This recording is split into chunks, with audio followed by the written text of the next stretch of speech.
देखिए, इस plane crash के बाद काफ़ी क्रिटिकल क्वेश्चन सामने आ रहे हैं। बिल्कुल देखिए, अजीत दादा पवार के इस प्लेन क्रैश के बाद उनके नेफ्यू रोहित पवार ने एक कल प्रेस कॉन्फ्रेंस की है जिसमें उन्होंने काफ़ी क्रिटिकल क्वेश्चन उठाए हैं। बिल्कुल देखिए, हम एक एक करके समझने की कोशिश करेंगे। उन्होंने सीधा किसी पर आरोप बिल्कुल भी नहीं लगाया है, लेकिन उन्होंने कहा है कि कुछ ऑपरेशनल और टेक्निकल पॉइंट्स है जो बिल्कुल क्लियर होना काफ़ी ज़्यादा ज़रूरी है। क्लैरिटी सबके सामने आनी चाहिए। देखिए, सबसे पहले इसकी टाइमलाइन समझते हैं। रिपोर्ट्स के मुताबिक जो इनिशियल ट्रैवल प्लान था वो बिल्कुल रोड से जाने का था, कॉन्वॉय तक रेडी था, फिर लास्ट मोमेंट पर अजीत दादा के लिए फ्लाइट बुक हुई। यहीं से पहला सवाल उठता है कि रोड प्लान कैंसिल क्यों हुआ और फ्लाइट बुकिंग का टाइमिंग रूटीन था या अनयूजुअल था। देखिए, मुंबई में फाइल क्लियरेंस के बारे में बताया जा रहा है कि एक फ़ाइल वगैरह साइन करने की थी। तो देखिए, जो फाइल क्लियरेंस और साइन में डिले क्यों हुआ, ये भी एक सवाल यहाँ पर उपस्थित हो रहा है। देखिए, एविएशन में टाइमिंग और डॉक्यूमेंटेशन का बहुत ज़्यादा इम्पॉर्टेंट रोल होता है। बिल्कुल, अब प्रेस कॉन्फ्रेंस में एक मेजर पॉइंट ये भी रेज हुआ कि प्राइमरी जो पायलट्स थे जो शुरू में ये प्लेन उड़ाने वाले थे, वो पायलट्स लास्ट मोमेंट पर रिप्लेस क्यों हुए। सवाल बिल्कुल लॉजिकल है। तो क्या ऑफिशियल रीज़न था?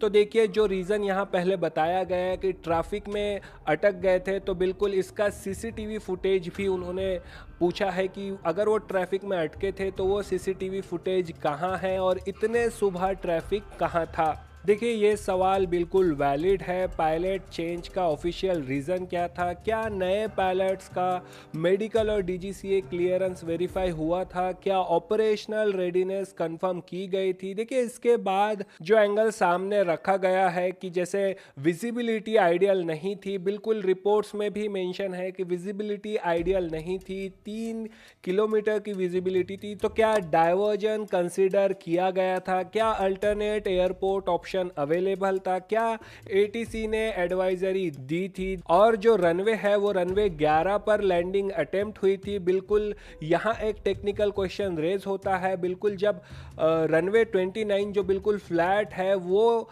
अवेलेबल था और उसका क्लियरेंस तक मिल चुका था, तो फिर रनवे 11 क्यों चूज किया गया? बिल्कुल, क्या विंड डायरेक्शन और विजिबिलिटी के हिसाब से डिसीजन लिया गया? देखिए, एविएशन में runway selection purely safety parameters पर होता है, इसलिए ये पॉइंट इन्वेस्टिगेशन का बहुत इंपॉर्टेंट हिस्सा बन जाता है। देखिए, प्रेस कॉन्फ्रेंस में एक और सेंसिटिव एस्पेक्ट मेंशन हुआ है, बिल्कुल वॉइस रिकॉर्डिंग ट्रांसक्रिप्ट। देखिए, जो लास्ट मोमेंट का कम्युनिकेशन था पायलट्स और को पायलट्स के बीच का, उसका यहाँ पर जिक्र किया है रोहित पवार ने। लेकिन देखिए, पब्लिक डोमेन में जितना है उतना, जैसे कॉकपिट वॉइस रिकॉर्डर अभी रिलीज नहीं हुआ है। बिल्कुल, जो जो ट्रांसक्रिप्ट हमारे सामने है उसमें जो वो पूरी है या पार्शियल है, इस पर भी डिबेट है। लेकिन एटीसी का जो फुल कम्युनिकेशन है वो क्या इतना ही है? लेकिन देखिए, इसमें मेन पायलट जो है उनका वर्बल रिएक्शन जो था, उनका आवाज़ इसमें नहीं है। बिल्कुल लास्ट मोमेंट पर को पायलट का आवाज़ इसमें है, लेकिन यही जो चीज़ें हैं, ये सवाल बिल्कुल क्लियर नहीं है, क्लैरिटी नहीं है। बिल्कुल फाइनल क्लैरिटी सिर्फ फुल जो सीवीआर है और जो एटीसी ट्रांसक्रिप्ट है, ये इन्वेस्टिगेशन में बिल्कुल बहुत इम्पॉर्टेंट रहेंगे। देखिए, कुछ रिपोर्ट्स में फ्लाइट प्लानिंग से जुड़ी व्हाट्सएप चैट्स का भी जिक्र हुआ है। बिल्कुल प्रेस कॉन्फ्रेंस में इसका जिक्र हुआ है। देखिए, प्लानिंग में सडन चेंजेस क्यों हुए और जो विजिबिलिटी का सवाल था व्हाट्सएप चैट में दिख रहा है, जब विजिबिलिटी प्रॉपर नहीं थी तो फिर ऑल ओके का मैसेज क्यों दिया गया? बिल्कुल सब क्लियर क्यों किया गया? देखिए, एयरक्राफ्ट ऑपरेटर पर भी यहाँ पर बड़े सवाल उठे हैं। बिल्कुल, मेंटेनेंस रिव्यू प्रॉपरली हुआ था या नहीं? सेफ्टी कंप्लायंस पर पहले क्या एक्शन लिया गया? क्योंकि ईयू रेगुलेटर ने थर्ड पार्टी ऑपरेटर लाइसेंस बिल्कुल इनका कैंसिल कर दिया था, क्योंकि ये लेवल 1 जो बेसिक होता है उस फाइंडिंग में ये बिल्कुल इन्होंने डॉक्यूमेंट सबमिट नहीं किए थे। तो ईयू रेगुलेटर से ये ऑलरेडी बैन थे, तो फिर इंडिया में ये कैसे ऑपरेट कर रहे थे? ये कुछ सवाल है जो उठाए जा रहे हैं। बिल्कुल, 2023 में जो क्रैश हुआ था उसकी रिपोर्ट अब तक क्यों फाइनल नहीं हुई? क्यों इन्वेस्टिगेशन अब तक पूरी नहीं हुई है? ऑपरेटर ने इन एलिगेशंस को बिल्कुल डिनाई किया है, लेकिन देखिए, इन्वेस्टिगेशन बिल्कुल अभी पेंडिंग है। कुछ लोकल आई विटनेसेस ने एयरक्राफ्ट को देखिए लो एल्टीट्यूड पर देखने की बात कही है, सुबह सुबह प्लेन से आवाज़ आने की भी बात कही है, जो बिल्कुल